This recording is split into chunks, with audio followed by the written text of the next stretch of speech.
অল্প না দেন কিন্তু চাউলে বস্তা পড়িয়েছে ঢাকা না ডালা না আনলে কেঙ্গুরি এলে লাগবে না ওতে ঢালো খালি ডালারে এটা দে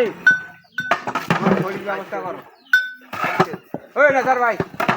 তোরা খড়ি আনবে না এলে খড়ি নালে কেঙ্গুরি তুলে জ্বালাবো কাজে কারো কে আনবাড়ি যাওয়ার করলে আর ডাবড়ে করে বা থাকি আও করে নিয়ে আসলে এই কার আর খড়ি রে খড়ি এন্দা ঠান্ডা করে আনতে না কাজ খাওয়া পারি না আমার যে আমার মুখের ভাষা আমার কাছে বই থাম ভাত মগরিবের পর হোক অসুবিধা কি এরা বেলা 18 ঘন্টা বেলা আমার বেলা আও বেলা এই 18 ঘন্টা ঝন মিলি পড়া খড়ির কোনো ব্যবস্থা নাই কেউ ভাত আর দিয়ে দেবো কোনো লোক নাই সকালে কিনলেন না 5-6 মন খড়ি কিনলেন না তোরা খড়ি কিনলেন না অত টাকা দিয়া তোরা মায়না অত দেখা গেল আলা কুললে দেখা যাবে কইলো না বলে ধরবে এলা জলে বুঝলে খান খাওয়া আছে না খড়ি না হইলে কেঙ্কিরি এইটা হইবে ভাত তো ওই তরকারিতে কেঙ্গুরি আনতে বুকাদিন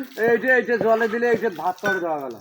পানিটা হিট করে নেবে না দেরি হইলেও সমস্যা নেই ঠিকই আছে আর ফির কি দেরি ওই পানিতে হিট হইতে মিলতে বেলা ওরা কইছে ভাত বেশি ঠান্ডা করা যাবে না গরমে গরমে ভাত করবে কালাম ভাই বলে ভালো করে নাড়ি দেয় না ঠান্ডা হোক এইটাও নাড়ি দে বেশি না আর একটা দেখছি হইলে ফির ভালো হইলে কুললে কুললে ঠান্ডা বলে করবে ওই যে ঠান্ডা করবে কসর গাবলা ঢালি দাও কোশিশ কি করলি কার গাবলা দিন এলে গাবলা কত গাবলা ঢালি দিয়ে এলে ঠান্ডা হইবে এলে প্যাকেট হইবে কি শুনে পাচ্ছি তো কানো তুইও পাক করছিস শুনেও পাই না বোধহয় নয় এ জানে মই কিছু বলবো প্যাকেট করবে দেখি তো কাছে ঠান্ডা হোক